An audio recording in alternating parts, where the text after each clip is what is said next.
मैं हूँ राधा। हाँ, मैं अब भी हूँ, पर अब देह नहीं, ध्वनि बन गई हूँ उस बांसुरी में जो कृष्ण के अधरों पर सजी रहती है। मेरे जाने के बाद वृंदावन वही था, पर अब हवा में कोई गंध नहीं थी, कोई चहक नहीं थी। कृष्ण मेरे कान्हा अब राजा थे मथुरा के। महाराजाओं के दरबार में जय जयकार गूंजती थी, पर उनके हृदय में अब भी राधा बसती थी, चुपचाप गहराई से, अनकही पीड़ा की तरह। राधा के बिना कृष्ण अधूरे हो गए थे। वे युद्ध जीतते थे, पर हारते थे स्वयं से।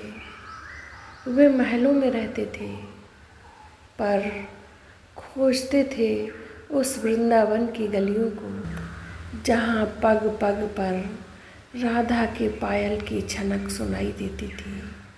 कृष्ण अब भी मुस्कुराते थे, पर उनकी मुस्कान में वह शरारत नहीं थी।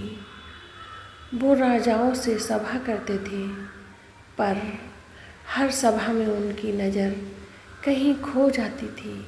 कभी कभी अकेले बैठे, बांसुरी को हाथ में थामे, एकटक आकाश को निहारते रहते, जैसे पूछ रहे हों, राधे तुम कहाँ हो?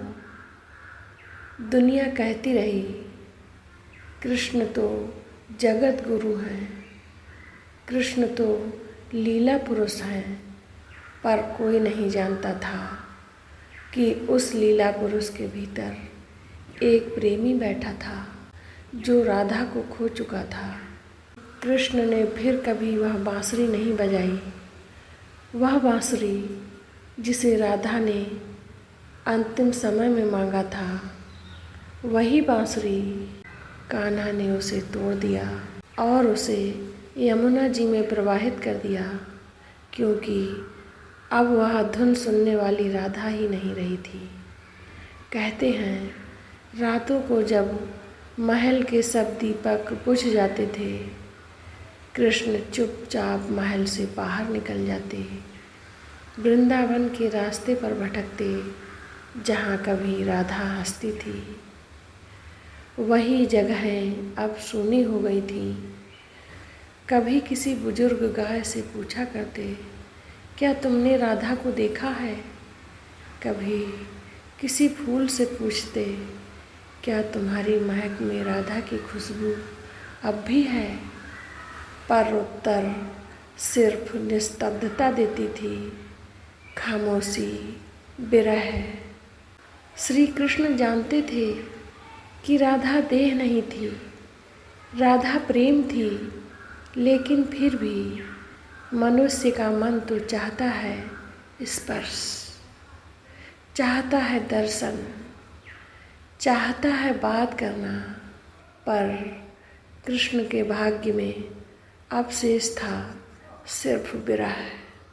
कई बार कृष्ण मुरली उठाते, होठों तक लाते, पर फिर होठों पे रखते नहीं, क्योंकि बांसुरी बजाने का अब कोई अर्थ नहीं था। कृष्ण ने स्वयं से व्रत लिया था, अब प्रेम नहीं, अब सेवा, अब लोक कल्याण। लेकिन एक कोना था उनके हृदय का, जहाँ सिर्फ राधा थी, जहाँ वह चुपचाप मौन बनकर बैठी थी, मुस्कुराती थी, रूठती थी, गुनगुनाती थी। समय बीतता रहा, द्वारका बसी, रुक्मिणी, सत्यभामा, जामवती जैसी महारानियाँ आईं, पर कृष्ण ने कभी किसी से राधा के बारे में बात नहीं की। राधा उनका निजी स्वर्ग थी, उनकी आत्मा थी।